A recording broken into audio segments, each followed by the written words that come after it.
Hurricanes, typhoons, cyclones.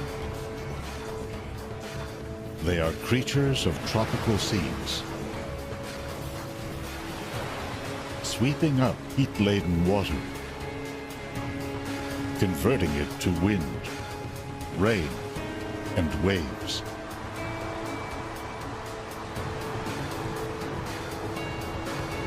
Why do a rare few evolve into colossal monsters that leave in their wake a trail of destruction, death, and despair?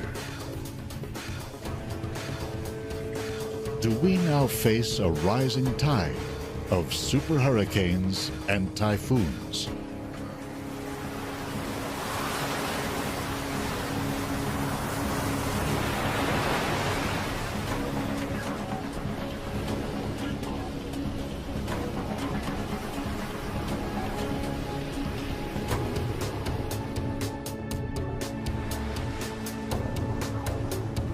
For millennia, we saw the oceans as mysterious wellsprings of nature's power.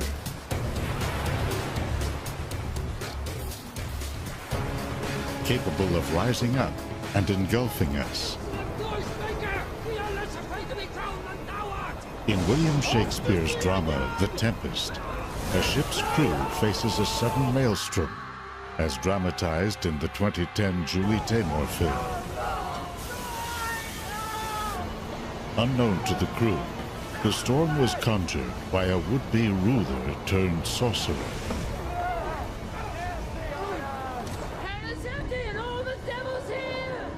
The story is said to have been inspired by a storm that sent the English flagship Sea Venture onto Bermuda Shoals in the year 1609. It's now one of many shipwrecks that litter tropical sea bottoms.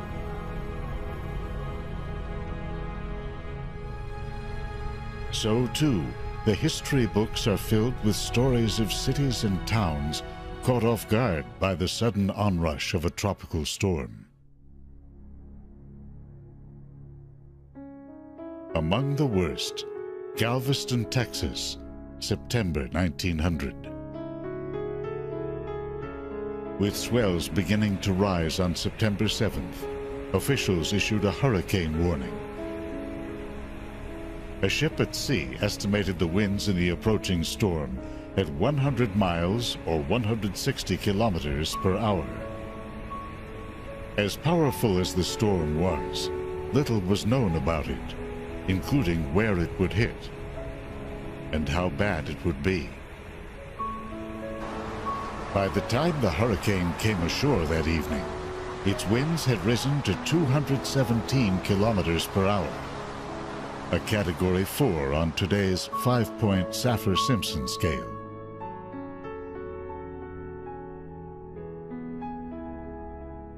In what is still to this day the deadliest natural disaster in American history, 8,000 lives, 20% of the island's population, were lost. The city of Galveston was reduced to rubble by wind-driven waves and tides called storm surge that rose to over 5 meters.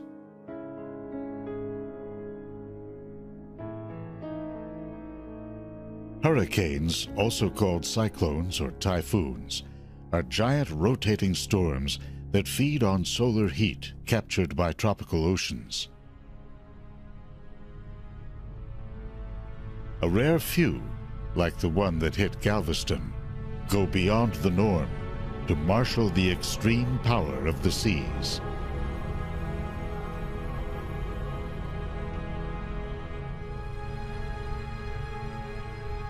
In 1969, weather satellites showed Hurricane Camille bearing down on the Mississippi coast.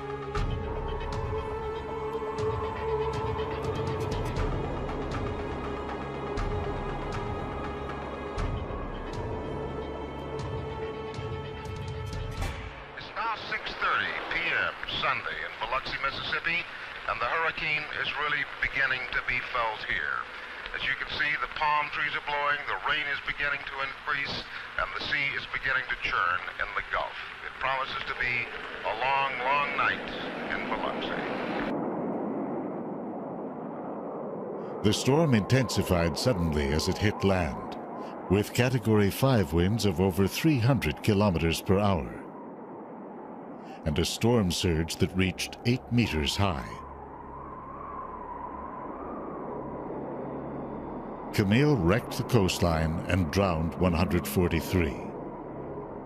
Sweeping inland, it brought floods to the mountains of Virginia that killed another 113.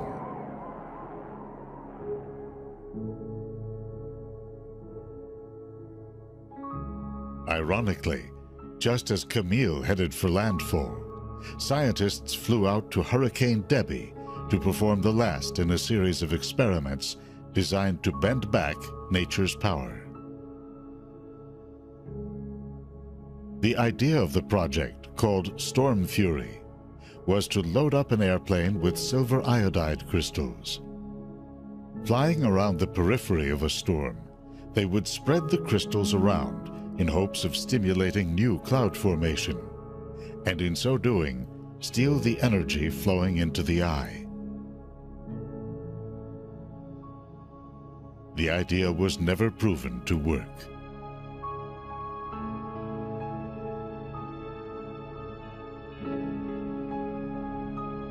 We now see hurricanes, typhoons, and cyclones as the product of climate systems on a much larger scale. Water and wind, oceans and land.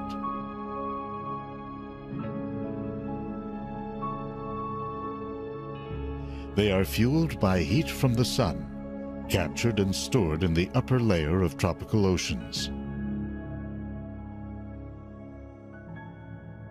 The deeper and warmer this upper layer becomes, the stronger and longer lasting a hurricane can be.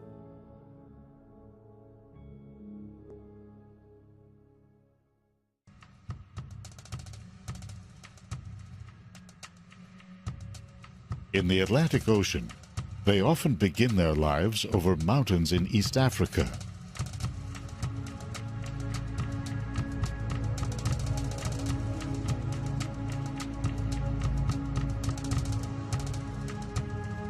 As the wind sweeps over them, an area of low pressure forms.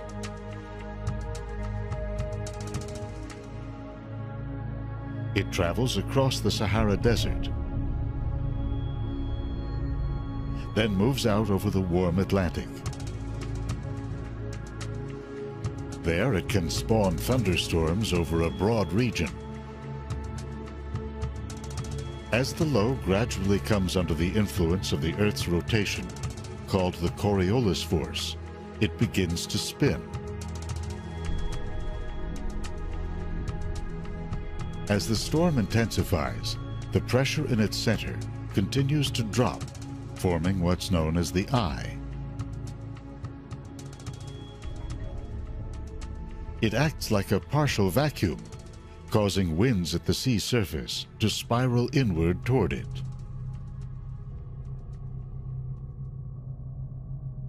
These in-spiraling winds evaporate moisture from the warm ocean surface.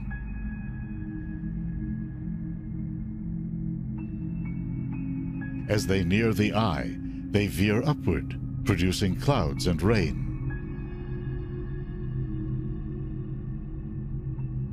Much of this air moves outward at the top of the storm, like a chimney. Some flows back down into the center, causing the eye to dry out and become clear.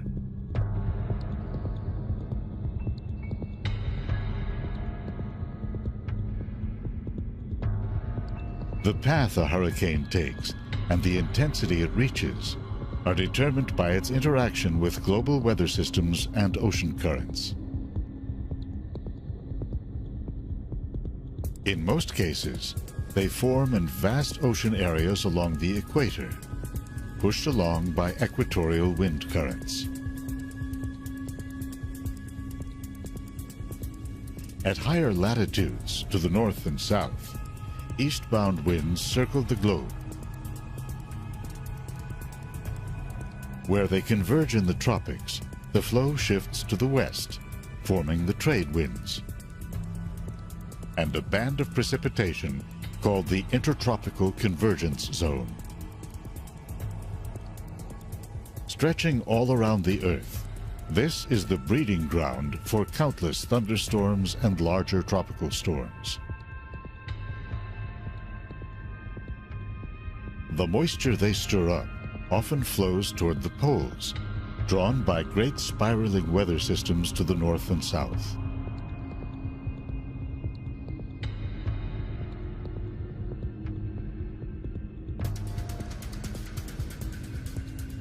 When the tropics flare up, a fleet of satellites monitors the activity and sends down a wealth of data about the state of the oceans and the atmosphere.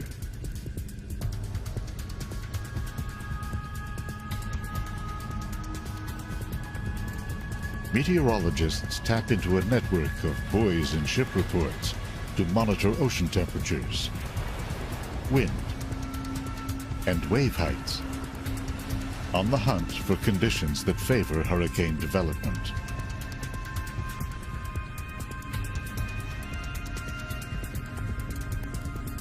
From all this data, meteorologists have improved their ability to forecast the twists and turns of a hurricane's path.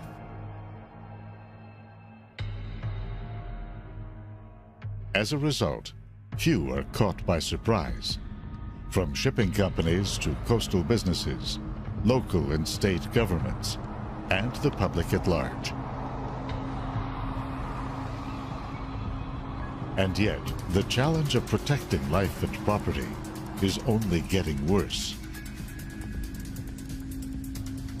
Lately, scientists have been computing the risks and running the probabilities of a terrible growing conflict between humans and nature. Quite simply, more and more people are moving to coastlines around the world, drawn by a combination of jobs and lifestyle. In the United States, for example, 39% of the population lives in coastal counties.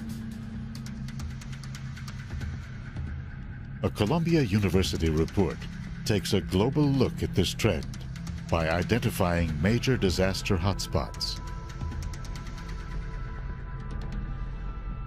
Bangladesh, the Philippines, the east coast of China,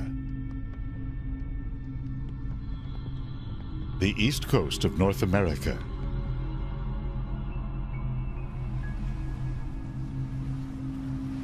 to make matters worse, the oceans have gotten steadily warmer over the last few decades, adding potency to the hurricane's fuel. Sea levels are expected to rise by as much as a meter by the end of the century, increasing the risks of storm surge. As more people pack the coastlines, man and nature are in the midst of an excruciating head-on collision.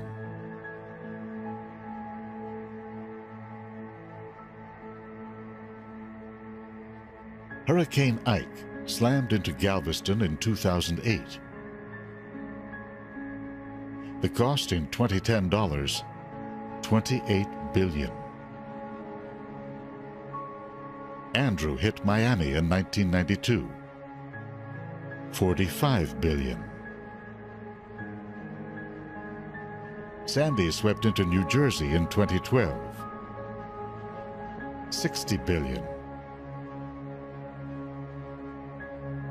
Katrina in New Orleans, $106 billion. Not to mention the loss of thousands of lives. To help communities prepare, hurricane scientists are working to improve their ability to predict changes in a storm's intensity. To find out whether it will fizzle, bringing only wind and high surf,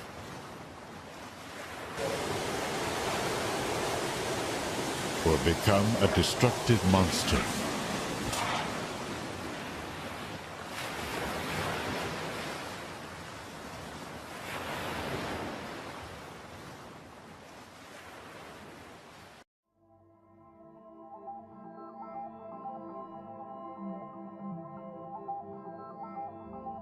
As large as a hurricane is, its behavior is subject to subtle shifts in wind and ocean currents, the presence of land masses, and the interaction of all the clouds and water molecules and even dust within it.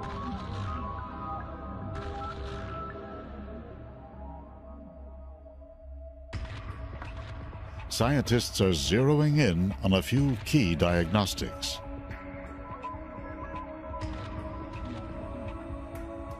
One of these is the warmth of the ocean out ahead of the storm, the fuel that feeds a hurricane.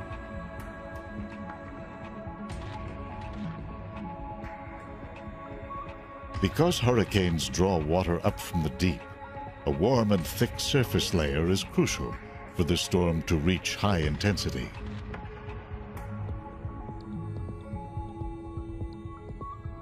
When Hurricane Katrina entered the Gulf of Mexico in 2005, it encountered a wide and deep tongue of exceptionally warm water that originates in the Caribbean, called the Loop Current.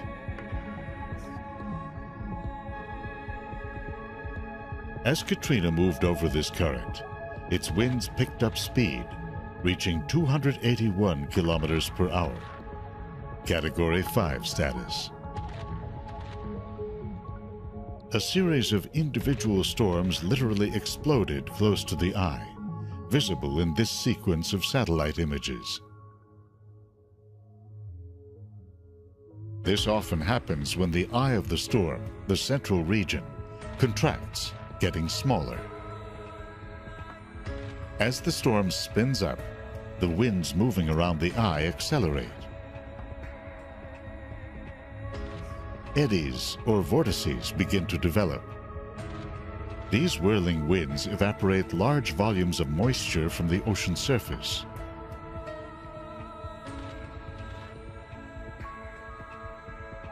That feeds the clouds and causes them to shoot to high altitudes.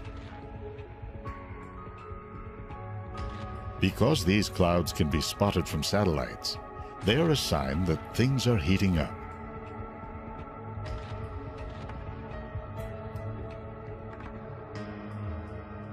These are photographs of the central, clear eye of Hurricane Katrina, taken by researchers who flew into it.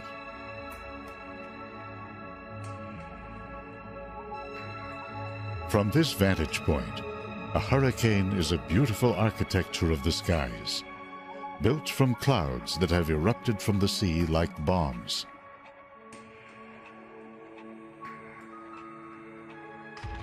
Their rise coincided with a fierce battle that had begun to develop deep within the storm.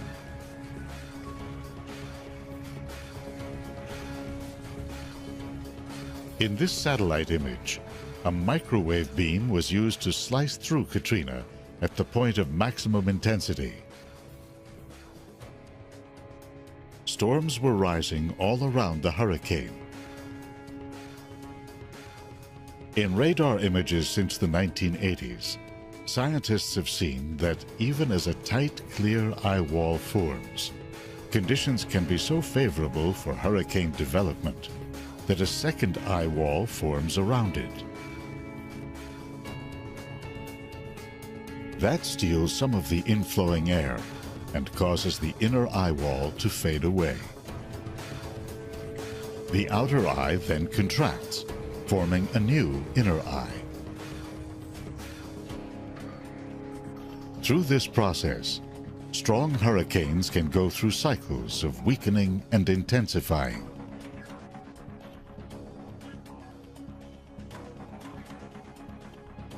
You can see it happening in Katrina as it moved across the Gulf of Mexico. In this radar image, Katrina was rated a Category 5 as winds raced around its relatively small eye.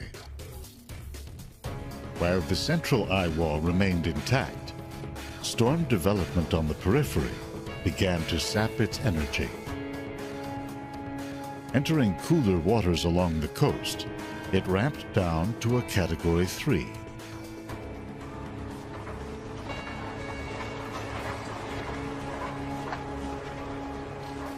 Even then, wind-driven waves breached levees that had been built to protect New Orleans and flooded the city.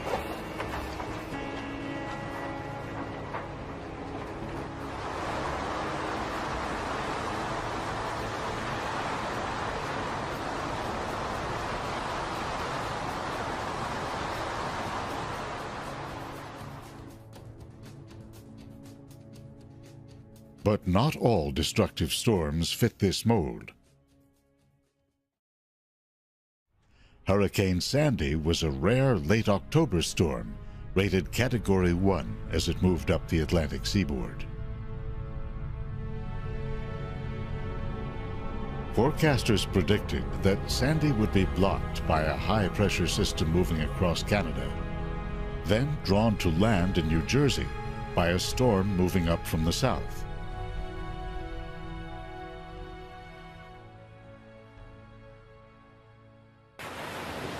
Based on that guidance, the HMS Bounty, a replica of the famous ship built for a Marlon Brando movie in 1960, sailed to the east. The captain hoped to go around the storm, then to head south.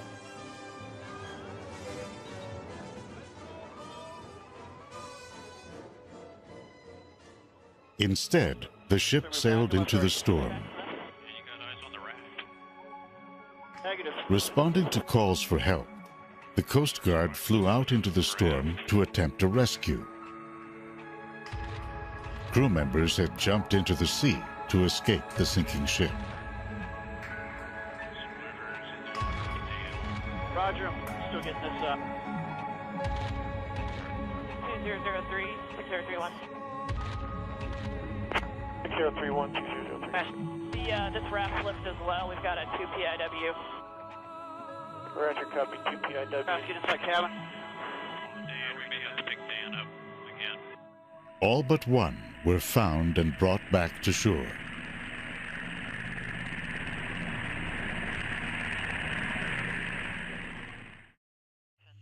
Looks kind of interesting.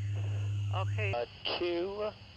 As Sandy moved up the coast, it passed over the unusually warm waters of the Gulf Stream. That caused it to intensify to a more dangerous Category 2 storm. What about flying into that New thing? York flying right now? Besides us. Yeah, Looking wow. at some of that stuff just off to the left. Coast Guard will be flying. Coast Guard, yeah.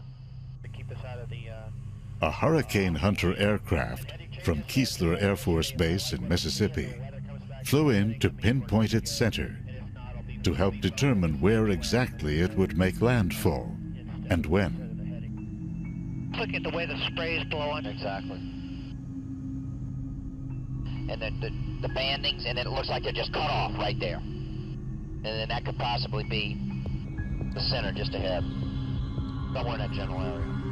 Imagine with the The bandings. crew did this in part by flying down to get a look at the movement of waves and wind at the surface. I mean, I can see what the spray is doing up here too, but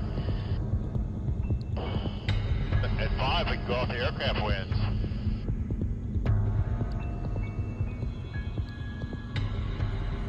We're definitely hunting now. Well, it's nasty down there. Nothing like we saw yesterday though in that other southern part. Turning into colder coastal waters, Sandy lost strength as it came ashore at night in New Jersey.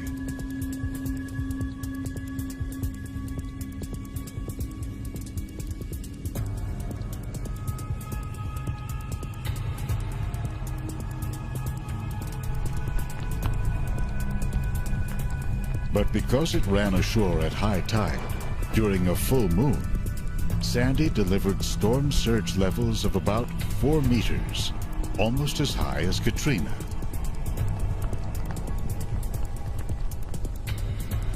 As accurate as the forecasts had been, they could not have prevented the catastrophic damage that the region sustained.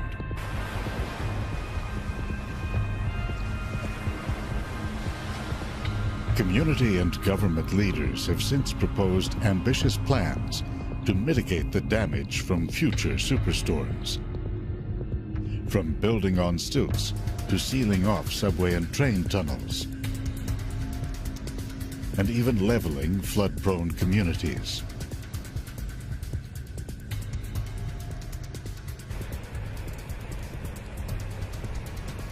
Whether or not future sea levels rise or storms become stronger, coastal population growth around the world ensures an ongoing stream of mega disasters.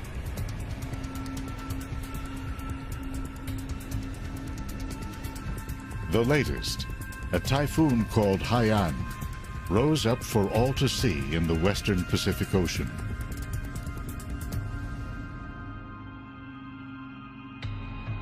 With no land masses to disrupt it, or cool currents to sap its strength, Haiyan reached super typhoon status.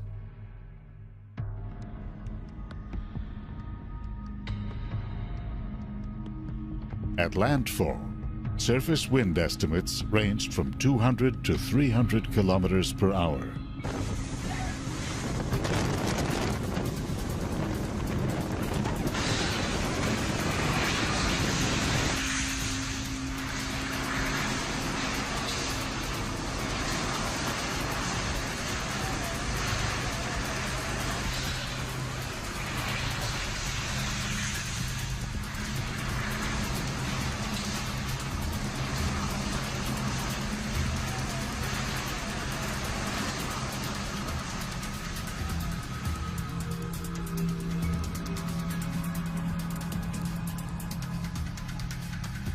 Hitting a densely populated region in the Philippines, the storm displaced some 4.3 million,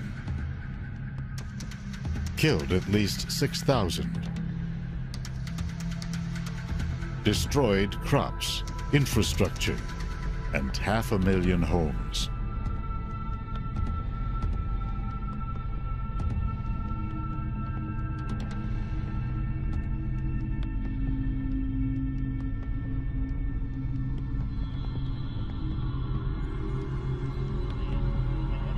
The tools scientists are now using to study and predict the rise and fall of tropical storms are more accurate than ever. Rainfall rates, convective towers, the battle of the eye walls, and more. They are learning how these factors evolve within the context of changing storm environments and a changing global climate.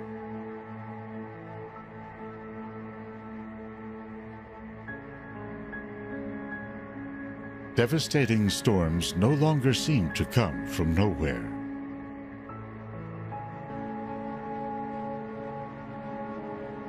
At the same time, when a super hurricane and super typhoon forms, the stakes are steadily rising.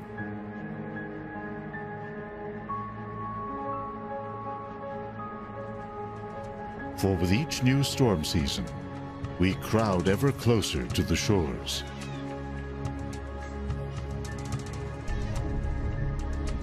And brace ourselves against the gale winds and rising tides.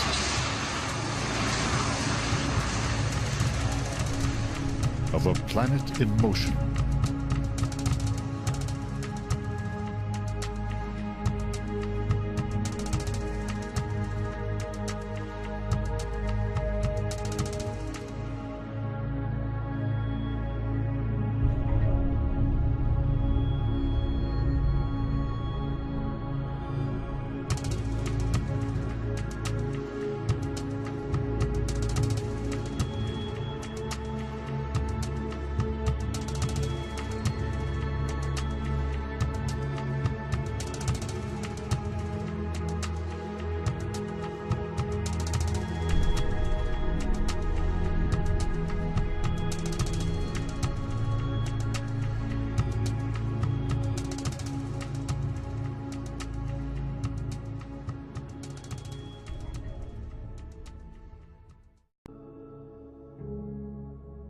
The idea of the project, called Storm Fury, was to load up an airplane with silver iodide crystals. Flying around the periphery of a storm, they would spread the crystals around in hopes of stimulating new cloud formation, and in so doing, steal the energy flowing into the eye. The idea was never proven to work.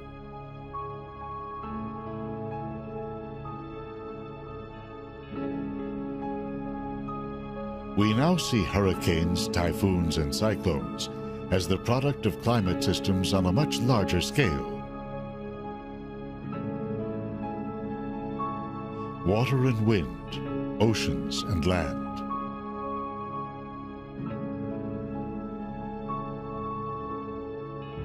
They are fueled by heat from the sun, captured and stored in the upper layer of tropical oceans.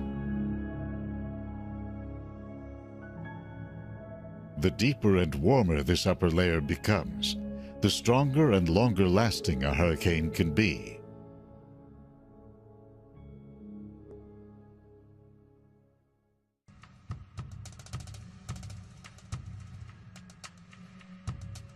In the Atlantic Ocean, they often begin their lives over mountains in East Africa.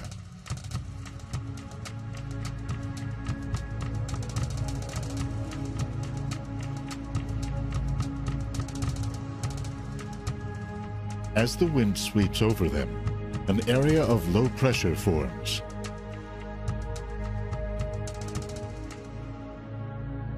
It travels across the Sahara Desert, then moves out over the warm Atlantic. There it can spawn thunderstorms over a broad region. As the low gradually comes under the influence of the Earth's rotation, called the Coriolis force, it begins to spin. As the storm intensifies, the pressure in its center continues to drop, forming what's known as the eye. It acts like a partial vacuum, causing winds at the sea surface to spiral inward toward it.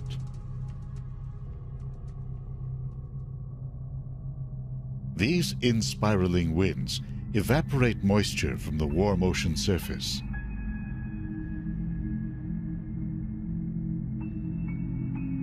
As they near the eye, they veer upward, producing clouds and rain.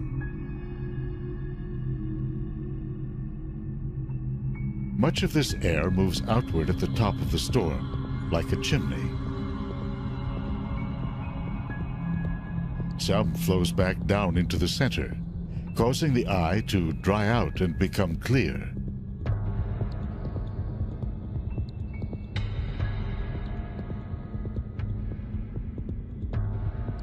The path a hurricane takes and the intensity it reaches are determined by its interaction with global weather systems and ocean currents. In most cases, they form in vast ocean areas along the equator, pushed along by equatorial wind currents. At higher latitudes, to the north and south, eastbound winds circle the globe. Where they converge in the tropics, the flow shifts to the west, forming the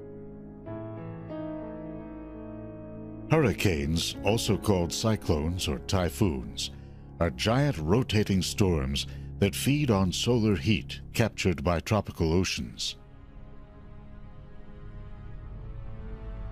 A rare few, like the one that hit Galveston, go beyond the norm to marshal the extreme power of the seas.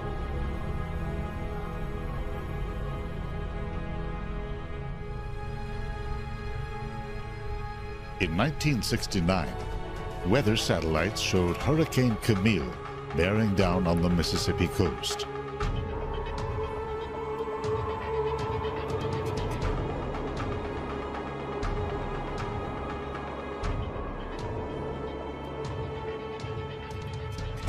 It's now 6:30.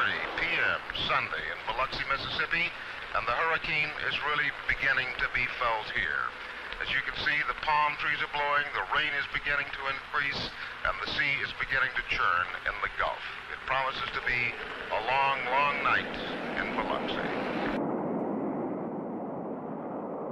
The storm intensified suddenly as it hit land, with Category 5 winds of over 300 kilometers per hour, and a storm surge that reached 8 meters high.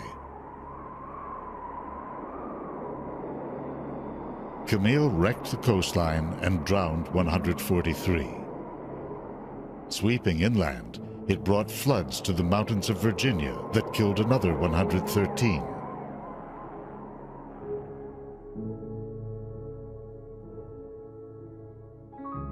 Ironically, just as Camille headed for landfall, scientists flew out to Hurricane Debbie to perform the last in a series of experiments designed to bend back nature's power.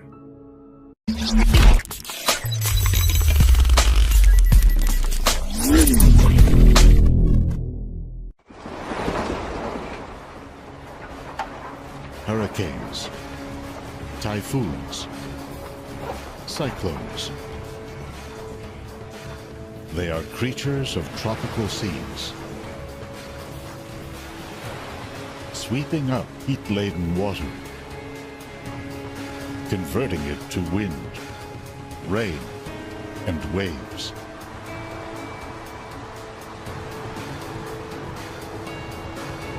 Why do a rare few evolve into colossal monsters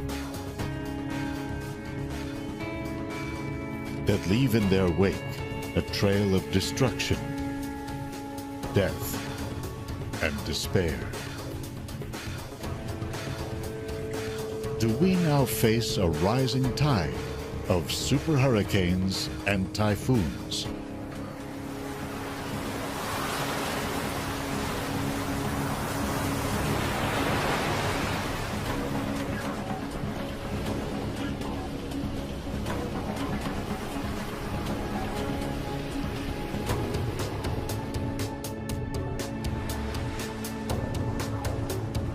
For millennia, we saw the oceans as mysterious wellsprings of nature's power.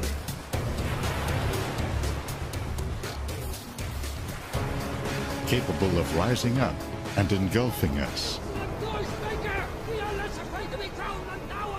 In William Shakespeare's drama, The Tempest, a ship's crew faces a sudden maelstrom, as dramatized in the 2010 Julie Taymor film. Unknown to the crew, the storm was conjured by a would-be ruler turned sorcerer. Hell's empty and all the devil's here! The story is said to have been inspired by a storm that sent the English flagship Sea Venture onto Bermuda Shoals in the year 1609. It's now one of many shipwrecks that litter tropical sea bottoms.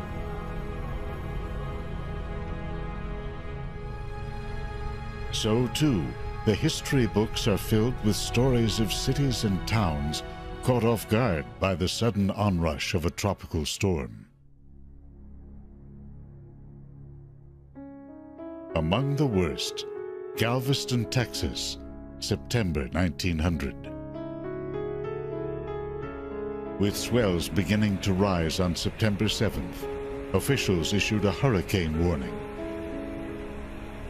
A ship at sea estimated the winds in the approaching storm at 100 miles or 160 kilometers per hour.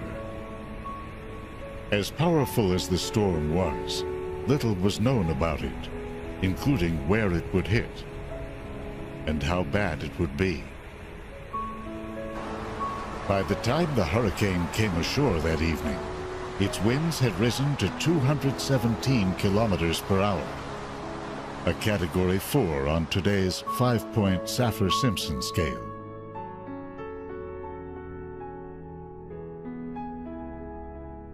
In what is still to this day the deadliest natural disaster in American history, 8,000 lives, 20% of the island's population were lost.